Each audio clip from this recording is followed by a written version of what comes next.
Shalom, kebenaran hari ini tanggal 1 April 2024 bertema mengakhiri jalan hidup. Kalau Tuhan mengajar kita dan menghendaki kita mengasihi Dia dengan segenap hati, segenap jiwa, akal budi, dan kekuatan, itu memang berarti kita tidak boleh memberikan ruangan hati kita, ruangan jiwa kita untuk siapapun dan apapun. Untuk kesenangan kita sendiri dalam bentuk kehormatan, pujian, sanjungan, benda-benda materi, atau apapun. Bahkan pasangan hidup, orang tua, anak, keluarga, tidak boleh dalam tanda petik menyaingi Tuhan di dalam hidup kita. Dan ini satu hal yang mutlak. Hanya Roh Kudus yang dapat menolong kita untuk menjadikan Dia sebagai Tuhan kita dan untuk menjadikan Allah Bapa kita, Bapa yang kita hormati, yang baginya kita hidup.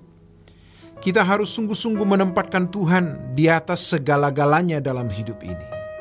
Dan hanya Roh Kudus yang bisa menolong kita melakukan hal ini.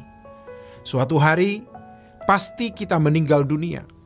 Dan semua kita tahu bahwa tidak ada selembar benang pun yang kita bawa. Tidak ada sekeping uang pun yang kita bawa. Pemazmur menunjukkannya dengan mengatakan dalam Mazmur pasal 73 ayat 25, "Siapa gerangan ada padaku di sorga selain Engkau? Selain Engkau tidak ada yang kuingini di bumi." Kalau kita yang masih muda bisa melakukan hal ini, maka kita pasti akan menjadi sangat luar biasa. Roh Kudus yang menuntun bagaimana kita menjadikan Tuhan sebagai segalanya dalam hidup. Hari esok kita pasti menjadi orang-orang yang terberkati, terlindungi, dan tidak akan dipermalukan. Bagi kita yang sudah berumur, mestinya kita benar-benar mengosongkan bejana hati kita agar tidak ada kesenangan dan kebahagiaan apapun dalam hidup ini selain Tuhan. Jika Tuhan menjadi satu-satunya kebahagiaan kita, maka Tuhan akan menjadikan siapapun dan apapun di lingkungan kita dalam hidup kita sebagai kebahagiaan kita. Sebab kebahagiaan kita bukan terletak pada pasangan hidup, orang tua, anak, famili, keluarga besar, sahabat, atau benda-benda materi seperti mobil, rumah, perhiasan, perlengkapan hidup, kehormatan, pujian, sanjungan. Bukan itu. Maka kita harus mengakhiri jalan hidup kita, menjadikan Tuhan segalanya dalam hidup ini. Suatu hari dunia akan menjadi lautan api, itu mengerikan. Gunung berapi saja dalam lokasi tertentu mengerikan. Kalau sudah awan panas menyembur, langit menjadi gelap, hujan abu, mengerikan. Apalagi pada waktu kedatangan Tuhan nanti, yang di dalam 2 Petrus pasal 3 ayat 10-11, "Tetapi hari Tuhan akan tiba seperti pencuri. Pada hari itu langit akan lenyap dengan gemuruh yang dahsyat, dan unsur-unsur dunia akan hangus dalam nyala api, dan bumi dan segala yang ada di atasnya akan hilang lenyap." Jadi, jika segala sesuatu ini akan hancur secara demikian, betapa suci dan salehnya kamu harus hidup. Pada waktu itu, baru orang sadar betapa yang dia perlukan, yang dibutuhkan hanya Tuhan.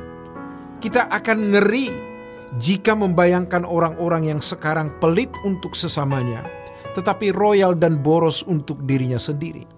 Kalau dia mau beli apa, dia beli. Dia mau mencapai apa, dia lakukan. Tetapi untuk sesama, dia begitu pelit, begitu perhitungan.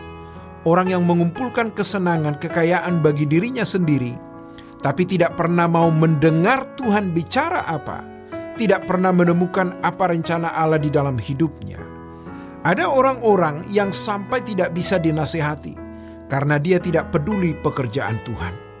Kita bisa mengerti, mungkin dia tidak menemukan gereja yang bisa dipercaya atau pendeta yang bisa dipercayai, sehingga dia tidak mau melepaskan hartanya untuk pekerjaan Tuhan. Atau mungkin dia tahu ada pendeta-pendeta baik yang bisa dipercayai untuk menjalankan pekerjaan Tuhan, tetapi hatinya telah tertutup terhadap sesamanya. Betapa mengerikan orang-orang ini. Suatu hari ketika dia melihat kekekalan yang dahsyat, Dia tidak layak bersama dengan Tuhan, karena pada dasarnya yang disembah bukan Tuhan, tapi harta kekayaannya.